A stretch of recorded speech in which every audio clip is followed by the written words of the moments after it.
하나님의 은혜가 여러분들 가운데 함께 하시기를 주님의 이름으로 축원합니다. 오늘 본문의 말씀을 통해서 옛것과 새것, 옛것과 새것, 그래서 율법으로 드리는 제사에 대한 설명을 하고 있습니다. 여러분 혹시 아파트가 세워지는데 모델하우스 가보셨어요? 모델하우스 정말 잘 지었습니다. 그치? 거기 살아도 될 것 같아요. 그렇죠? 그 아파트에 여러 평수대로 모양을 다 해놓고 정말 괜찮아요. 아, 이런 아파트면 괜찮겠다. 모델하우스를 보고 그리고 이제 본 아파트를 계약을 하게 되겠지요. 근데 여러분, 이 모델하우스 본 건물이 다 지어지고 나면 어떻게 해요? 그렇게 잘 짓고 그렇게 깨끗한 그 모델하우스요 싹 치워버려요. 이거는 여러분 영원한 게 아니거든요. 살 집이 아니거든요. 사람들에게 보여주기 위한, 그리고 새롭게 지어질 아파트로 안내하기 위한 안내의 길일 뿐이에요. 그러면 안내가 다 되면 이제 기능을 다 한 거잖아요. 그거 없어지는 거예요. 끝나는 거예요. 오늘 그 얘기하는 겁니다.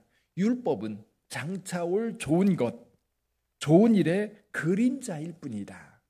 만약에 율법으로 제사 드리는 이 제사가 완전한 제사라고 한다면 해마다 제사 드릴 필요가 없을 거라는 거지요. 그리고 그 제물이 여러분 제사를 드리는데 정성껏 드려요. 정말 정성껏 드리는데 이 제사가 과연 하나님과 우리 사이에 가로막힌 이 담, 죄라고 하는 것을 완전히 없앨 수 있는가? 그렇지 않은 거예요. 무엇 때문에요? 일단 제물이 완전하지 못합니다. 해마다 대속죄일에 우리가 속죄제를 드리기 위해서 염소와 송아지, 그리고 온 백성들의 죄를 속하기 위해서 제사장은 송아지를 잡아가지고 그 피를 받아서 지성소에 들어가서 하나님의 백성들의 죄를 사합니다. 그런데 내년에 또 들어와야 돼요. 해마다 반복이 되는 겁니다. 왜 반복이 됩니까? 완전하지 못하니까 그래요. 그러면 제사 드리는 방법은 어때요? 번제와 속죄제와 속건제 드릴 때에 제물은 어떻게 하고 어떤 제물을 선택하고 어떤 절차를 거쳐서 어떻게, 혹시 그 어렸을 때 유교 제사 드리는 거 어떻게 보셨어요? 어렸을 때, 제가 어렸을 때 이제 차례를 지냅니다. 저희 아버님, 큰아버님 차례를 드리면 뭐 부엌에서는 이제 음식을 만들고 그리고 차례상을 차려놓고 뭐 정성껏 차려요. 얼마나 정성껏 하는지 순서가 있고 차례가 있는데 여러분 그걸 다 기억합니까? 점점 이제 시간이 바뀌면서 올리는 제물도 다 달라진대요. 차례 지낼 때 요즘에는 파인애플 올리고요, 망고 올리고 그런데요. 옛날 우리 제사상에 그런 게 있어요?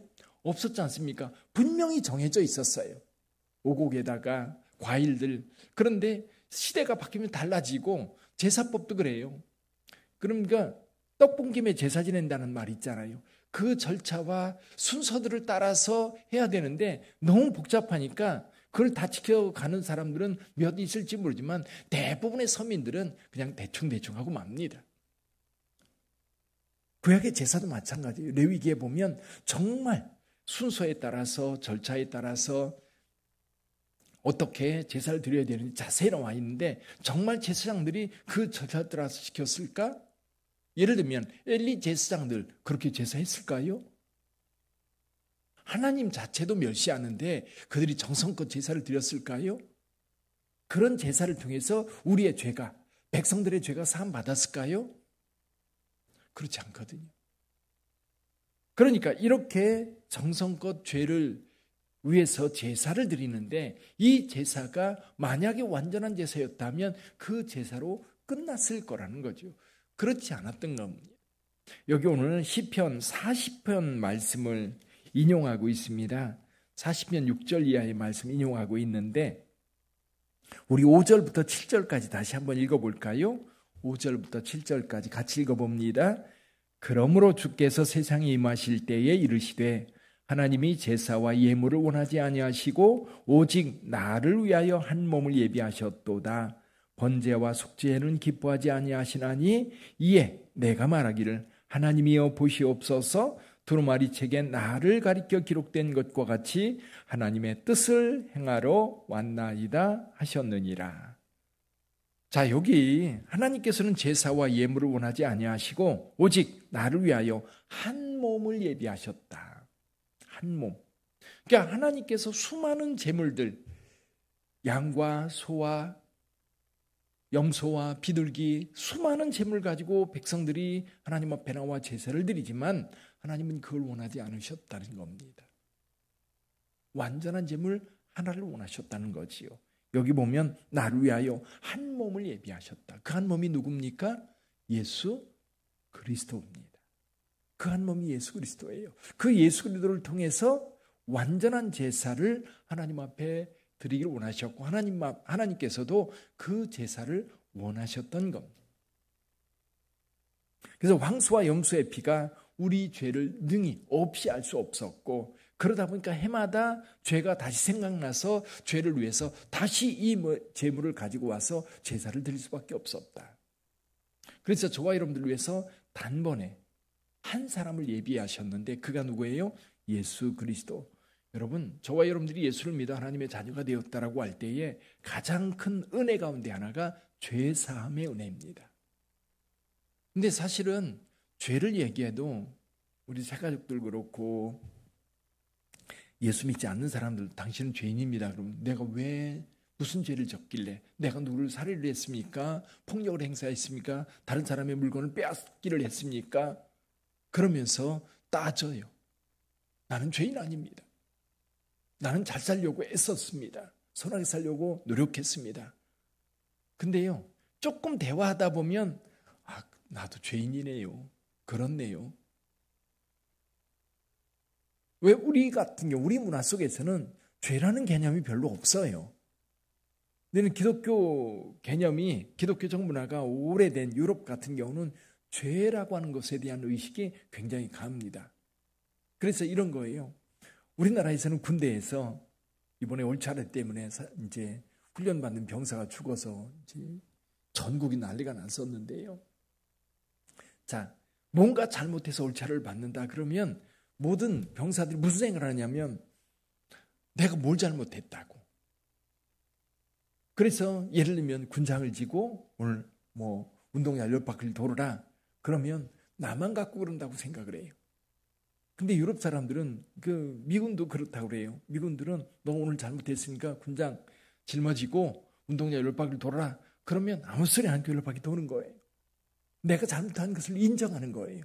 근데 우리나라 사람들 대부분 잘못한 거에 대해 지적하면 인정하는 게 아니라 왜 나만 갖고 그래? 쟤도 그런데. 내가 뭔가를 잘못했다는 것을 인정하면 그 인정하는 것에 대해서 뭔가 대가가 필요한 거예요.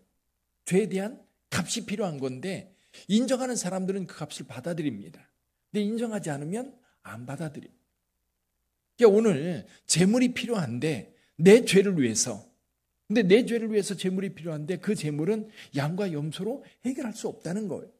저와 여러분들이 신앙생활하면서 이거를 좀 이해해야 예수께서 나를 위하여 죽으셨다고 하는 이 의미가 뭔지를 찾을 수 있는 거예요. 어떻게? 구약의 제사 제도를 통해서 예수님이 우리를 위해서 죽었다는 의미가 이런 거구나. 결국 죄값을 치르려면 저와 여러분들은 우리가 십자가에서 죽어야 돼요. 죄값을 치러야 돼요. 그런데 대신 죄값을 치러줬어요. 우리 공짜 좋아하지요. 우리나라 사람 공짜를 좋아하는데 공짜면 잿물도 먹는다고 그러잖아요. 이거 공짜다 그러면 얼른. 근데 사실은 세상에 공짜가 없거든요. 이걸 우리가 좀 받아들여야 돼요. 우리 크리스천들만큼은 공짜는 없다. 누군가가 대가를 지불해야 된다. 내가 하나님의 은혜를 따라 평안하게 살 수 있는 것도 하나님께서 나를 위하여 속죄의 은혜를 베풀어 주셨고, 그리고 여전히 지금도 나를 보호하시고 인도하시기 때문에 내가 은혜를 따라 사는 것이다. 어제도 제가 설교하면서 김현철 씨 얘기를 했는데 사실 저와 여러분들은 은혜를 따라 사는 거예요. 엊그제 가만히 생각하다가 어느 분이 한산모시 짜는 거를 이렇게 보여주더라고요. 한산모시. 한 피를 짜는데 능숙한 사람은 며칠 만에 한 피를 짠다고 그래요. 능숙한 사람은. 근데 예를 들면 그런 옷을 짜가지고 내가 옷을 해 입는다고 생각해보면 내가 이 양복을 입고 나왔는데 이 옷을 내가 만들어 입는다고 생각을 하면 여러분 끔찍합니다. 옛날에 다 그랬잖아요. 다 자급자족해서 살려고 한다면 얼마나 힘들겠어요. 자, 저희 교회 예를 들면 휠체어 타고 다니는 분들이 이제 교회 와도 되겠나 생각할 때 어서 오시라고. 우리 교회에 엘리베이터가 있다고. 없을 때는 그분들 이제 오시라고 할 수가 없는 거예요. 여기 후배 목사님이 장인 장모님이 우리 아파트에 저기 푸르지오 아파트에 사는데 우리 교회 가까우니까 오시고 싶은 거예요. 그러니까 이제 제 후배 목사가 제일 먼저 저한테 묻는 게 뭐냐면 목사님 엘리베이터 있나요? 그 친구 와서 보고 안 되겠다. 너무 속상한 거예요. 누구든지 와서 편안하게 올라와서 예배를 드릴 수 있어야 되는데 그게 준비가 안 되니까. 근데 준비가 다 됐어요. 근데 그냥 준비되나요? 그만큼 대가가 지불되어서 건설을 한 거예요. 엘리베이터 조그만 것 같지만 5천만 원이에요. 작은 것 같지만 여러분 기본이 5천만 원이에요. 그리고 관리비 매월 10만 원씩 내요. 대가가 있는 거예요. 우리가 그냥 쓰는 게 아닌 거예요. 우리 주님께서 우리를 위하여 십자가에서 죽으셨다라고 하는 이 대가가 있기 때문에 우리는 죄사함, 죄책감 가지고 살지 않고 정말 은혜를 따라 사는 거예요. 오늘 하루도 우리 하나님께서 내 걸음걸음 인도하실 뿐만 아니라 보호하신다는 사실. 여러분 은혜라고 하는 거는 생각해야 돼요. 한 나라에 어떤 나라에 태어나느냐에 따라서 그 인생이 50%가 달라진대요. 50%의 그가 버는 돈을 예측할 수 있답니다. 그리고 30%가 우리 부모래요. 그리고 어렸을 때 환경 10% 정도 작용한대요. 아무리 우리가 똑똑하고 능력이 있어도 우리의 노력은 10% 정도밖에 안 된다는 거예요. 내 인생 전체에. 그러니까 우리가 유능하다고 할 때는 자랑할 게 아니에요. 내가 이런 은혜로 이만한 능력을 가지고 있구나 생각을 해야 되고, 만약에 우리가 힘들어도 우리가 그냥 주눅들어 있을 게 아니라 나는 어쩔 수 없다. 그러나 그럼에도 불구하고 하나님께서 나로 하여금 이렇게 살게 하였으니 감사하다. 그런 마음들이 우리에게 필요하다는 거지. 특히 우리 크리스천들에게는 예수 그리스도를 깊이 생각하면서 그 예수님을 통해서 우리 하나님께서 우리에게 주신 은혜, 그것을 늘 생각하고 살아갈 때 행복한 거예요. 복된 거예요. 그래서 좀 힘들어도 이길 수 있는 거예요. 또 누군가 어려운 일이 있을 때 기꺼이 도와줄 수 있는 거예요. 그럼 세계로 선교사들이 많이 나갑니다. 정말 우리나라가 미국 다음으로 지금 세계에 선교사를 많이 내보내는 교회입니다. 우리나라 그만큼 기독교적 가치 위에 세워져 있다는 겁니다. 누군가를 도와줘야 된다고 우리가 도움을 받았기 때문이기도 하지만 여러분 예수를 믿는 그 은혜가 뭔지 알기 때문에 어려운 사람들 가서 도와주는 거예요. 자원봉사를 할 수 있는 거예요. 나 즐거워서가 아니라 정말 내가 받은 그 은혜에 대한 감사가 있기 때문에 누군가를 도와주는 게 즐겁고 누군가가 나의 도움을 통해서 힘을 얻는 것이 그렇게 보람이 있는 거예요. 그게 어디서부터 오는 거예요? 하나님께서 예수 그리스도를 통해서 우리에게 주신 그 은혜로부터 시작되는 거다. 오늘도 여러분 그 예수님 꼭 의지하고 그 주님과 함께하는 저와 여러분들 되기를 주님의 이름으로 축원합니다. 우리 기도하겠습니다.